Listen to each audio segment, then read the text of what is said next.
Hello everyone, बहुत बहुत स्वागत का है आपका हमारे चैनल द एक्सपीरियंट अड्डा पर, जिसमें मैं आपको एविडेंस पढ़ा रहा हूँ भारतीय साक्ष्य अधिनियम 1872। इसका डेफिनेशन क्लॉज चल रहा है हमारा। तो डेफिनेशन क्लॉज सेक्शन 3 में है और इसमें हम एक शब्द आज पढ़ेंगे, साबित यानी प्रूफ्ड। साबित क्या होता है? जो वेरेक्ट में परिभाषा दी गई है वो ये है, कोई तथ्य साबित हुआ कहा जाता है जब न्यायालय अपने समक्ष के विषयों पर विचार करने के पश्चात। यानी साबित क्या होता है? कोई तथ्य, ठीक, जब न्यायालय अपने समक्ष के विषयों पर विचार करने के पश्चात, यानी जो न्यायालय के समक्ष विषय होते हैं वो उन पर विचार करता है, उनको जांचता है।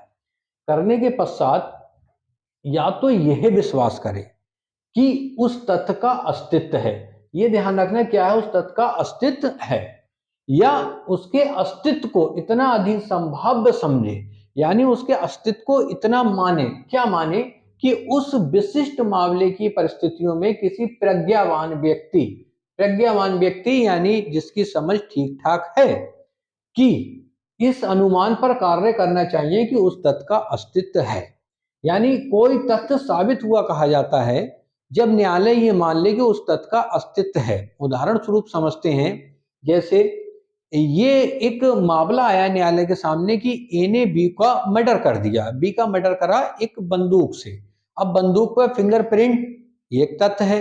अगर न्यायालय दोनों के, बंदूक के फिंगरप्रिंट और ए के फिंगरप्रिंटों का मिलान करने के बाद ये पाता है कि फिंगरप्रिंट एक ही है, ऊपर से सी भी एक गवाही दे रहा है कि ए ने ही बंदूक से बी का मर्डर किया था, तो ये तथ्य साबित कहलाएगा। अब जो इसका अगला जो शब्द है वो है नासाबित, डिसप्रूव्ड। नासाबित ठीक इसका उल्टा होता है। कहते हैं कोई तथ्य नासाबित हुआ कहा जाता है।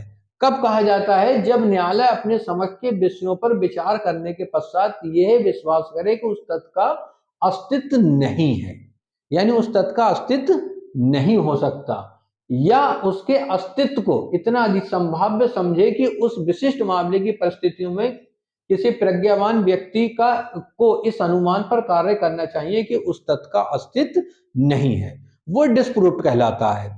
डिस्प्रूव्ड कैसे होता है? जैसे वही उदाहरण ले रहे हैं, ए पर यह आरोप है कि उसने एक बंदूक से बी का मर्डर किया, तो बंदूक पर फिंगरप्रिंट आए होंगे, लेकिन बंदूक पर जो फिंगरप्रिंट आए और ए के जो फिंगरप्रिंट है वो अलग अलग है, तो उस तथ्य का अस्तित्व नहीं है। सामान्य बुद्धि का व्यक्ति भी कह देगा जब फिंगरप्रिंट नहीं है तो उस बंदूक पर जिसके फिंगरप्रिंट है उसी ने मर्डर किया होगा। तो ये होता है ना साबित। तीसरा जो वर्ड है, साबित नहीं हुआ, नॉट प्रूफ।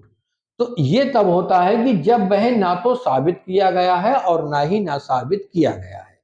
तो ये आज की वीडियो में हमारे 3 शब्द हैं, साबित, प्रूव्ड, ना साबित, डिस्प्रूव्ड। इसको ये समझ लीजिए आप, डिस्प्रूव्ड मैंने लिखा है ना साबित, और तीसरा है साबित नहीं हुआ, नॉट प्रूव्ड, कि जब वह ना तो साबित किया गया है और ना ही ना साबित किया गया है। धन्यवाद हमारा वीडियो देखने के लिए।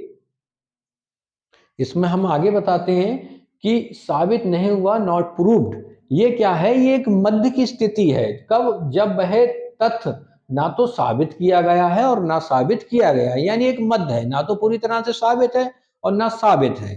अब बात यह है, ये जो आप पढ़ रहे हैं ये प्री में बहुत बार पूछा गया है कि साबित कब होता है, ना साबित कब होता है, और साबित नहीं हुआ कब होता है।